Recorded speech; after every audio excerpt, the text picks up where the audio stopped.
नमस्ते मित्रों, आप सभी का फिर से एक बार हार्दिक स्वागत है। जीवन का अंतिम सत्य मृत्यु है। हमें पता है कि एक दिन सभी को ये शरीर त्याग कर जाना है। एक आत्मा ही है जो अमर है, जो एक शरीर छोड़कर दूसरा शरीर धारण करती है, लेकिन धार्मिक मान्यता अनुसार इसके मध्य हमारी मृत्यु के बाद आत्मा यमलोक की ओर चली जाती है। यमलोक नगरी तक आत्मा कैसे पहुंचती है और कैसा होता है ये सफर? आइए आज हम आपके साथ मृत्यु के बाद आत्मा का सफर से जुड़ी कुछ रोचक बातें साझा करते हैं। पुराणों के अनुसार जब भी कोई मनुष्य मरता है या आत्मा शरीर को त्याग कर यात्रा प्रारंभ करती है तो इस दौरान उसे 3 प्रकार के मार्ग मिलते हैं। उस आत्मा को किस मार्ग पर चलाया जाएगा ये केवल उसके कर्मों पर निर्भर करता है।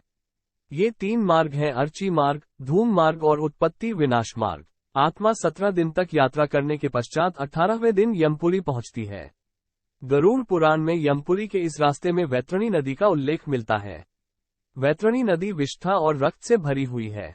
जिसने गाय को दान किया है वह इस वैतरणी नदी को आसानी से पार कर यमलोक पहुंच जाता है, अन्यथा इस नदी में वे डूबते रहते हैं और यमदूत उन्हें निकालकर धक्का देते रहते हैं। यमपुरी पहुंचने के बाद आत्मा पुष्पोदका नामक एक और नदी के पास पहुंच जाती है, जिसका जल स्वच्छ होता है और जिसमें कमल के फूल खिले रहते हैं। इसी नदी के किनारे छायादार बड़ का एक वृक्ष है, जहां आत्मा थोड़ी देर विश्राम करती है। यहीं पर उसे उसके पुत्रों या परिजनों द्वारा किए गए पिंडदान और तर्पण का भोजन मिलता है, जिससे उसमें पुनः शक्ति का संचार हो जाता है। यमलोक के 4 द्वार है। 4 मुख्य द्वारों में से दक्षिण के द्वार से पापियों का प्रवेश होता है। यम नियम का पालन नहीं करने वाले निश्चित ही इस द्वार में प्रवेश करके कम से कम 100 वर्षों तक कष्ट झेलते हैं। पश्चिम का द्वार ऐसे जीवों का प्रवेश होता है जिन्होंने दान पुण्य किया हो, धर्म की रक्षा की हो और तीर्थों में प्राण त्यागे हो। उत्तर के द्वार से वही आत्मा प्रवेश करती है जिसने जीवन में माता पिता की खूब सेवा की हो, हमेशा सत्य बोलता रहा हो और हमेशा मन वचन कर्म से अहिंसक हो। पूर्व के द्वार से उस आत्मा का प्रवेश होता है जो योगी, ऋषि, सिद्ध और संबुद्ध है। इसे स्वर्ग का द्वार कहते हैं। इस द्वार में प्रवेश करते ही आत्मा का गंधर्व, देव, अप्सराएं स्वागत करती हैं। माना जाता है कि जब कोई व्यक्ति मरता है तो सबसे पहले वो गहरी नींद के हालात में ऊपर उठने लगता है। जब आंखें खुलती हैं तो वो स्वयं की स्थिति को समझ नहीं पाता है। कुछ जो होशवान है वे समझ जाते हैं। मरने के 12 दिन के बाद यमलोक के लिए उसकी यात्रा शुरू होती है।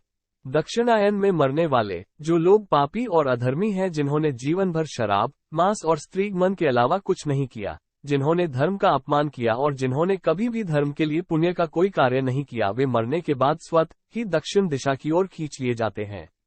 ऐसे पापियों को सबसे पहले तप्त लोहद्वार तथा पुए, शोणित एवं क्रूर पशुओं से पूर्ण वैतरणी नदी पार करना होती है। नदी पार करने के बाद दक्षिण द्वार से भीतर आने पर वे अत्यंत विस्तीर्ण सरोवरों के समान नेत्र वाले, धूम्रवर्ण, प्रलय मेघ के समान गर्जन करने वाले, ज्वालामय रोमधारी, बड़े तीक्ष्ण प्रज्वलित दंतयुक्त, संसी जैसे नखों वाले, चर्म वस्त्रधारी, कुटिल भरिकुटी भयंकरतम वेश में यमराज को देखते हैं। वहां घोरतर पशु तथा यमदूत उपस्थित मिलते हैं। यमराज हमसे सदा शुभ कर्म की आशा करते हैं, लेकिन जब कोई ऐसा नहीं कर पाता है तो भयानक दंड द्वारा जीव को शुद्ध करना ही इनके लोक का मुख्य कार्य है।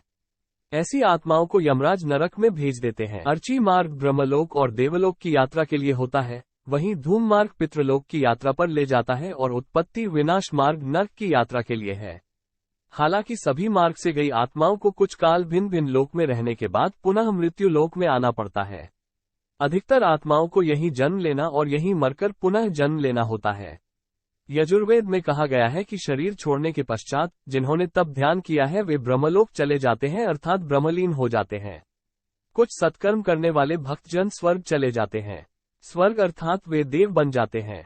राक्षसी कर्म करने वाले कुछ प्रेत्योनि में अनंत काल तक भटकते रहते हैं और कुछ पुनः धरती पर जन्म ले लेते हैं। जन्म लेने वालों में भी जरूरी नहीं कि वे मनुष्य योनि में ही जन्म लें। इससे पूर्व ये सभी पितृलोक में रहते हैं, वहीं उनका न्याय होता है। वो हवा में स्वतः ही उठता जाता है। जहां रुकावट होती है वहीं उसे यमदूत नजर आते हैं, जो उसे ऊपर की ओर गमन कराते हैं। आत्माओं के मरने की दिशा उसके कर्म और मरने की तिथि अनुसार तय होती है। जैसे कृष्ण पक्ष में देह छोड़ दी है तो उस काल में दक्षिण और उसके पास के द्वार खुले होते हैं, लेकिन यदि शुक्ल में देह छोड़ी है तो उत्तर और उसके आसपास के द्वार खुले होते हैं।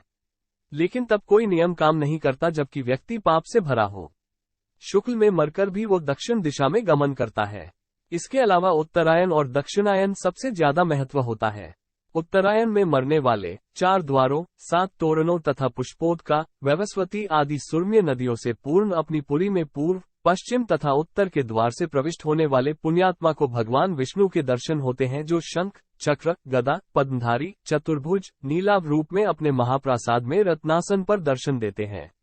ऐसी शुभ आत्मा स्वर्ग का अनुभव करती है और उसे शांति व स्थिरता मिलती है। स्वर्ग में रहने के पश्चात वो किसी अच्छे समय में पुनः अच्छे कुल और स्थान में जन्म लेती है।